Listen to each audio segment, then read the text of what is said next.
Aleluia. Bom dia, irmãos. Graça e paz. Vocês estão bem? Vocês estão bem? Vocês se alimentaram? Antes de começar, eu queria agradecer o pessoal do louvor, o pessoal da comunicação, aos tios que se colocaram à disposição de servir vocês. Sabe que domingo é algo que é desafiador para alguns, mas alguns se colocaram à disposição de vocês. Somos gratos. Queria que você desse uma salva de palmas a toda essa equipe que está aqui servindo vocês com total excelência, gente. E eu queria até fazer um apelo para aqueles tios, para os pais, que eles incentivem, que vocês sejam o maior incentivador dos seus filhos. Sabe, que ainda não me conformo com a quantidade de adolescentes que nós estamos hoje. Eu ainda não me conformo. Eu vou reforçar mais, aumentar mais as minhas orações, para que pais abram seus olhos espirituais, para trazer seus filhos para esse ambiente. Sabe, que pode ser um domingo qualquer, mas é o seu melhor domingo. Você poderia estar em casa dormindo, no conforto da sua casa, da sua cama, mas você optou a estar no melhor lugar. Quantos de nós não queríamos levantar hoje pela manhã? Mas sabe, Deus tem algo novo a fazer. E quando os pais reforçam, incentivam de vocês estarem nesse lugar, algo novo vai acontecer. É uma semente que está sendo plantada hoje, que no futuro eles vão colher. Então, gratidão aos pais que entenderam essa visão. E eu oro para que os outros pais abram seus olhos e exponham seus filhos nesse lugar. Amém? Pode ficar. Vai ser rápido. Amém? Eu quero que você... Pode ficar, teclado. Show. Vocês estão com expectativa? Vocês prometem que não vão dormir? Sim? Posso ouvir um amém? Coisa boa. Sabe, só quero que vocês observam aqui. Vou ser bem rápido, mas o que eu tenho para entregar aos corações de vocês vai ser bastante poderoso. Amém? Lá em Marcos capítulo 2, versículo 1, fala assim: Jesus cura um paralítico.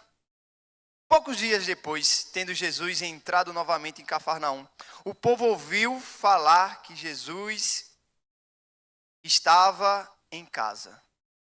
Então muita gente se reuniu ali, de forma que não havia lugar nem junto à porta, e ele lhes pregava a palavra. Vieram alguns homens trazendo-lhes um paralítico, carregando por 4 deles. Não podendo levá-lo até Jesus por causa da multidão, removeram a parte da cobertura do lugar onde Jesus estava. E pela abertura do teto, baixaram a maca que estava deitado um paralítico. Vendo a fé que eles tinham, Jesus disse ao paralítico: Filho, os seus pecados estão perdoados. Estavam sentados ali alguns mestres da lei, que raciocinavam em seus íntimos, no seu íntimo. Porque esse homem fala assim? Está blasfemando? Quem pode perdoar pecados a não ser somente Deus? Jesus, percebendo logo em seu espírito que era isso que eles estavam pensando, e lhes disse: Por que vocês estão remoendo essas coisas em seu coração? Que é mais fácil dizer ao paralítico: os seus pecados estão perdoados? Ou, levanta-se, pegue a sua maca e ande. Mas para que vocês saibam que o Filho do Homem tem na terra autoridade para perdoar pecados, disse ao paralítico: Eu digo a vocês, levante-se, pegue a sua maca e vá para casa. E ele se levantou, pegou a maca e saiu à vista de todos, que ficaram glorificando, dizendo: Nunca vimos nada igual. Você pode dar um amém? O tema dessa manhã é: Jesus está em casa. Você pode repetir comigo? Jesus está em casa. Sabe, eu trouxe uma câmera para poder perguntar: se eu colocasse essa câmera na sua casa, nós veríamos Jesus lá? Não. Se eu colocasse essa câmera escondida na sua casa, nós veríamos Jesus lá na sua casa? É sobre essa manhã que nós iremos falar. Amém? Posso ouvir um amém? Vamos lá. Jesus estava na casa. E na casa que Jesus estava, teve cura. Ele estava ensinando a palavra quando o paralítico foi curado. E as pessoas deram glória a Deus. Sabe, qual o lugar onde tem glória a Deus, tem cura, que ouve a palavra e Jesus está? Vamos, me ajude, gente. Me diga aí qual é esse lugar onde nós damos glória a Deus, ouvimos a palavra e Jesus está. Qual é esse lugar? Sim, faz parte. Mas sabe que a igreja é este lugar? Ou seja, nós estamos na igreja, nós damos glória a Deus, nós ouvimos a palavra e Jesus se faz presente nesse lugar. Amém? Tem um grande pregador da história, o nome dele se chama Mod. Ele disse: se Cristo estiver em casa, os vizinhos logo perceberão. Veja que forte. Se Cristo estiver na sua casa, os vizinhos perceberão. Será que os vizinhos que estão ao seu redor conseguem perceber que Jesus está naquele lugar? É uma reflexão que nós iremos levar para casa nessa manhã, com o entendimento: Jesus está em casa. E quando Jesus está em casa, casa é local de ensinamento. Sabe que na sua casa deve ser um local de ensinamento. Vocês têm que cobrar dos seus pais ensinamento da palavra. É de responsabilidade de vocês cobrar: pai, mãe, eu quero ouvir a palavra de Deus. Me instruam na palavra de Deus. E os pais têm o papel de instruir seus filhos na palavra. Amém? Uma família que vive no princípio da palavra, ou seja, uma família que vive, não que prega. Uma família que vive os princípios do evangelho fala mais alto em favor do evangelho do que dos sermões que a gente consegue pregar. Veja que forte é a palavra de Deus para nossas vidas. Não é só simplesmente falar, pregar, mas é viver. É mais importante do que pregar, é você viver a palavra. Amém? Posso ouvir um amém seu? Você sabe me dizer a diferença do inferno para o céu? Quem aqui se arrisca me dizer a diferença do inferno para o céu? Não. Não acredito que vocês vão comer hoje. A diferença do inferno para o céu é que no inferno existe a ausência de Deus. E no céu, a presença de Deus. Existe um provérbio árabe que ele fala assim: se seu pai é uma cebola e sua mãe é um alho, como será a essência do seu filho? Veja as responsabilidades que os pais têm como cristão de exalar a essência de Cristo através dos seus filhos. Saiba que cada adolescente que faz parte daquele departamento, nós conseguimos entender o comportamento dos pais de vocês, pela essência que está dentro de vocês. Amém? Deixa eu começar perguntando, como eu já perguntei a vocês, né? Se a gente colocasse uma câmera escondida na sua casa, será que lá nós iríamos ver Jesus? Vocês devem estar se perguntando: mas Fábio, como assim ver Jesus na minha casa? A gente vai ver Jesus na sua casa, naquilo que você fala lá, não aqui. Porque ser cheio de Cristo não é as palavras que saem aqui, é as palavras que saem lá. Como é que você responde à sua mãe? Lá nós estamos vendo a essência de Cristo naquele lugar. Nós vemos Cristo no que você está vendo nas suas redes sociais. Nós vemos Cristo no que você está fazendo lá naquele local onde não tem cristãos te observando. Como eu citei para vocês, ser cristão dentro da igreja é muito fácil. O desafio é você continuar sendo o que você é aqui dentro, lá fora. Amém? E como é que nós recebemos uma visita na nossa casa? Eu fiquei me perguntando esses dias, quando eu estava montando essa ministração, como é que seria essa casa no qual Jesus mora? Você já parou para pensar? Como é que seria essa casa no qual Jesus iria se instalar-se naquele lugar? Como nós acabamos de ler, a casa que Jesus escolheu não era uma casa perfeita. Existia doentes naquele lugar. Afinal de contas, a casa que Jesus estava era da sogra de Pedro. E a sogra de Pedro, mais um pouco à frente, nós iremos ver que ela vai passar por uma enfermidade. Dentro da casa no qual Jesus estava ensinando a palavra, as pessoas eram imperfeitas. Se você observar, os 12 discípulos estavam junto com Jesus. Um deles traiu Jesus. Veja que era um local de imperfeição. Mas Jesus fazia presente naquele lugar. Mas, Fábio, como é que nós recebemos uma visita? Alguns de vocês vão, os pais, organizar a casa, deixar o banheiro limpo, a comida perfeita, sim ou não? Sim ou não? Nós iremos construir algo perfeito para que a outra pessoa, ao chegar na nossa casa, eu falo isso por experiência própria mesmo. Quando eu vou receber uma visita na minha casa, eu quero que a casa esteja perfeita. Eu não quero receber de todo jeito. Mas sabe que isso é algo que nós temos que fazer constantemente, independente se nós iremos receber visita ou não, que o nosso local ele possa exalar a essência de Jesus.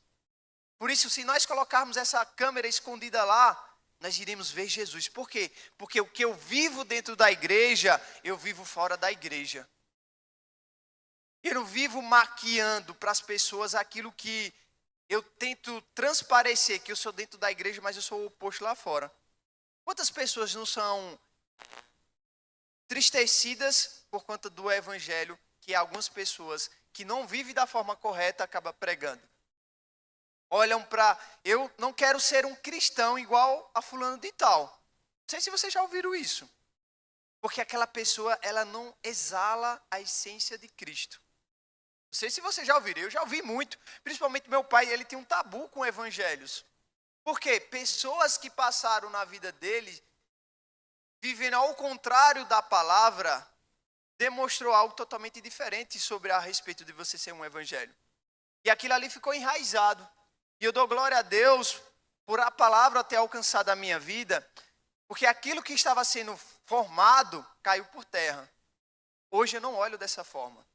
Mas sabemos que precisamos ter cuidado com aquilo que nós vivemos. Porque outras pessoas olham para a nossa vida. Que nós possamos não ser uma pedra de tropeço na vida do nosso irmão. Amém? Vocês estão sendo abençoados? E o tempo está voando. O texto é claro em dizer que Jesus estava em casa. Diga comigo, em casa. Ele não fala que Jesus estava numa casa, ele falou que Jesus estava em casa. E estavam todos ali reunidos na casa da sogra de Pedro, os 12 discípulos e algumas pessoas. Naquela casa, como eu falei para você, na minha casa tem que ser um local de ensinamento. Primeiro ponto, na sua casa, repita comigo, na minha casa tem que ser um local de ensinamento. Vocês têm que cobrar isso dos pais de vocês. Amém? Vocês vão levar essa responsabilidade para os pais de vocês. Na minha casa tem que ser um local de ensinamento. Se uma câmera estiver escondida naquele local, as pessoas, ou seja, Cristo vai me ver. Por quê? No que eu falo, no que eu estou vendo, no meu comportamento, tem que exalar a essência de Jesus. Amém? Ponto 1. São 3 pontos que eu queria abordar com vocês. Primeiro, como eu citei para você, né? A casa é um lugar de ensinamento. Onde Jesus está, lá tem ensinamento da palavra. Você já parou para pensar que quais são as características de uma casa na qual Jesus escolheria para morar? Nossa casa é forjada no ventre da família. Na casa, nós recebemos valores, crenças e referências. E em família, que nós somos forjados como seres humanos. Lá em Salmo 127, versículo 4, diz assim: como os flechas nas mãos dos guerreiros, são os filhos nascidos na juventude. Veja que vocês têm um alvo. Posso ouvir um glória a Deus? Vocês são flechas na mão de Deus. Vocês têm um alvo a alcançar. Vocês não estão nessa terra por acaso. Vocês têm um propósito. A cada dia, a cada momento como esse, por mais desafiador que seja, fazer um culto em um domingo pela manhã, é uma semente que está sendo lançada na sua vida. Lá na frente vocês vão entender um pouco sobre isso. Vocês não estão perdendo tempo. Pelo contrário, vocês estão sendo abastecidos da palavra de Deus. Isso é libertação para a sua vida.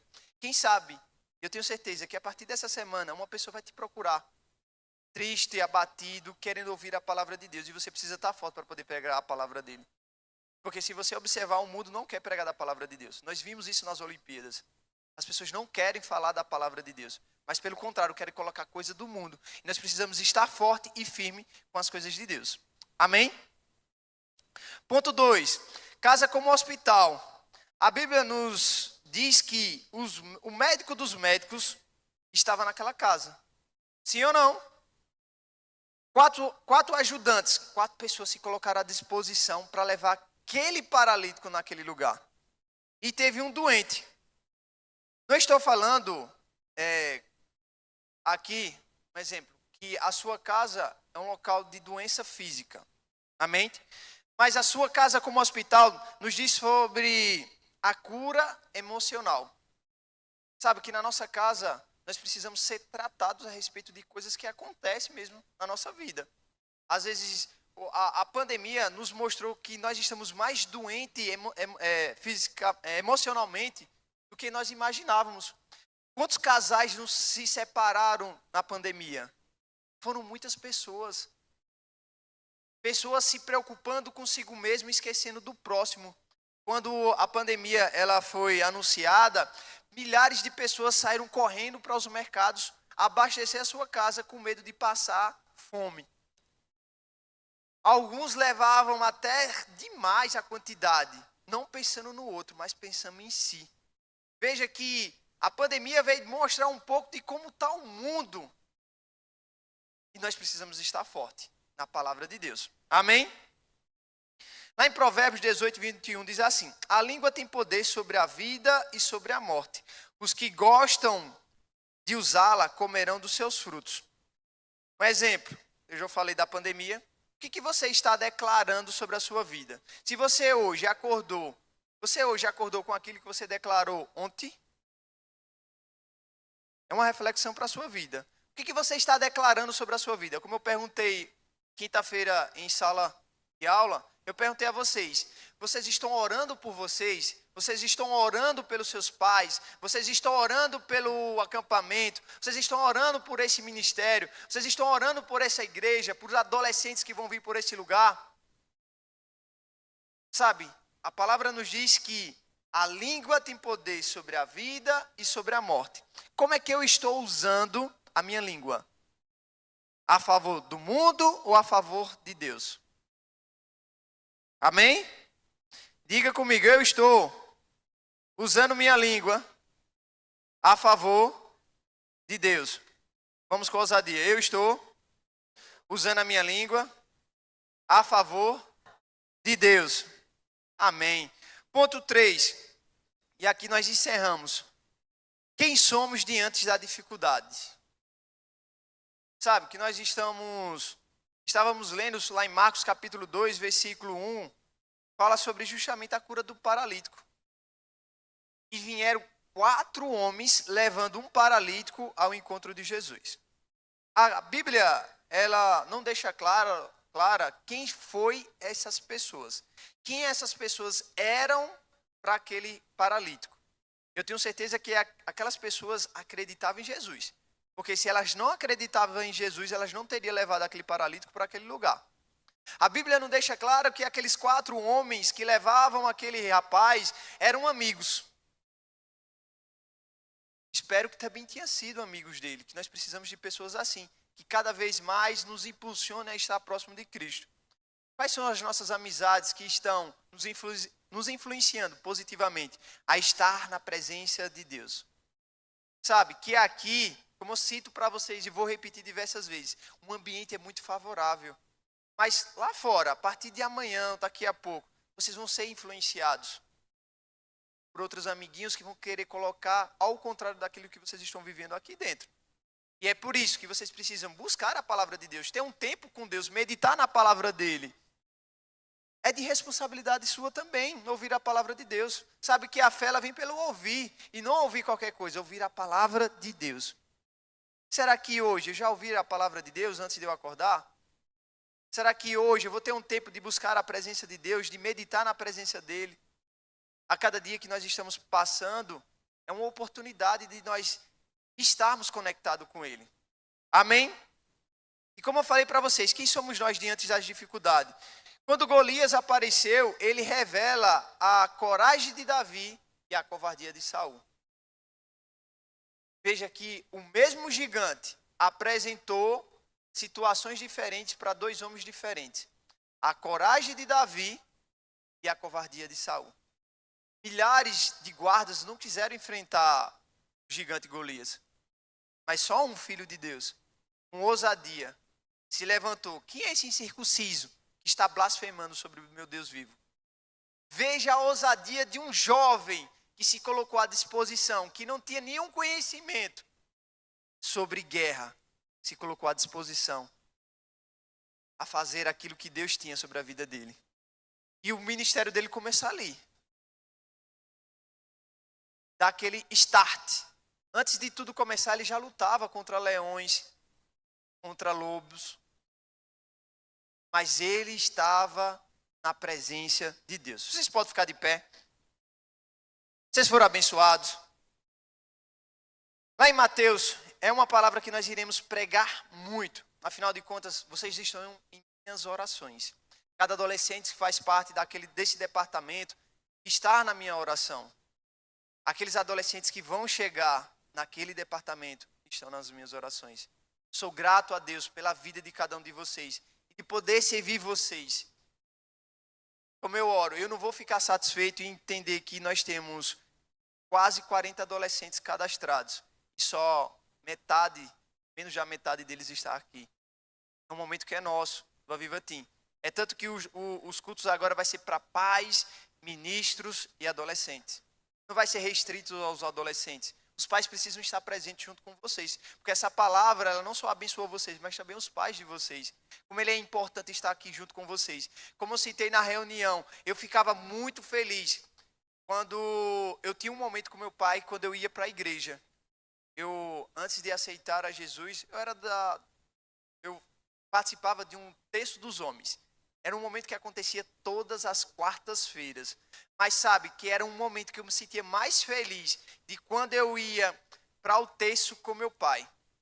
Sabe, quantos de vocês não devem estar com saudade de ir para a igreja com os pais de vocês? Quantos de vocês não estão com saudade de ir para a igreja com os pais de vocês? É por isso que a importância dos pais de vocês está também nesse lugar junto com vocês. Amém? Lá em Mateus 28, 19 diz assim: portanto, vão e façam discípulos de todas as nações, batizando-os em nomes do Pai, do Filho e do Espírito Santo. Sabe que vocês são um alvo. Vocês são uma flecha que existe um alvo. Vocês já são a resposta de oração para essa geração. Vocês já são o futuro dessa igreja. Eu estava, como eu citei para vocês, no Dia dos Pais, olhando a quantidade de crianças e adolescentes. Essa quantidade já consegue manter essa igreja. E é por isso que existe uma responsabilidade dos tios, dos ministros, em cada vez mais, e dos pais, incentivar vocês a continuarem debaixo dessa palavra. Porque a igreja está crescendo. Vidas estão sendo alcançadas e transformadas por conta dessa palavra. Amém? Você pode apagar as luzes. Vamos orar. Pai, no nome santo do Senhor Jesus, graças te damos, Senhor, por esse momento de comunhão, por essa linda manhã, onde ouvimos a tua palavra, onde meditamos na tua palavra. Somos gratos, Espírito Santo de Deus, por poder nos conduzir com excelência, entendendo que o Senhor se faz presente na nossa casa. Obrigado, Pai, porque se existem câmeras escondidas na minha casa, o Senhor vai se ver presente naquele lugar. Através do que eu falo, através dos meus comportamentos, daquilo que eu estou assistindo, o Senhor vai se fazer presente, Pai.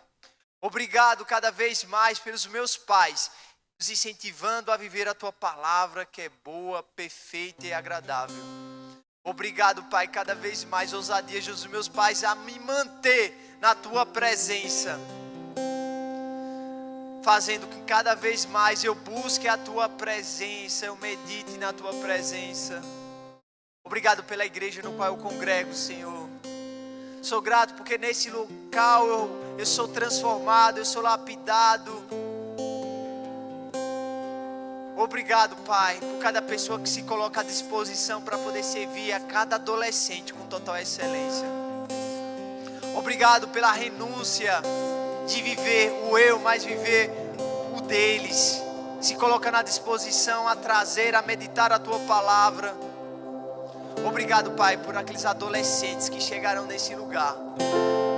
Obrigado, Pai, porque eles vão ouvir a tua palavra. Irão impactar essa geração por conta daquilo que o Senhor já derramou. Afinal de contas, antes deles serem gerados, o Senhor já os chamava pelo nome. Obrigado, Pai, por ousadia derramado cada vez mais em pessoas que ministram a tua palavra. Sairemos daqui totalmente transformados, entendendo o Senhor estar em casa. Aleluia.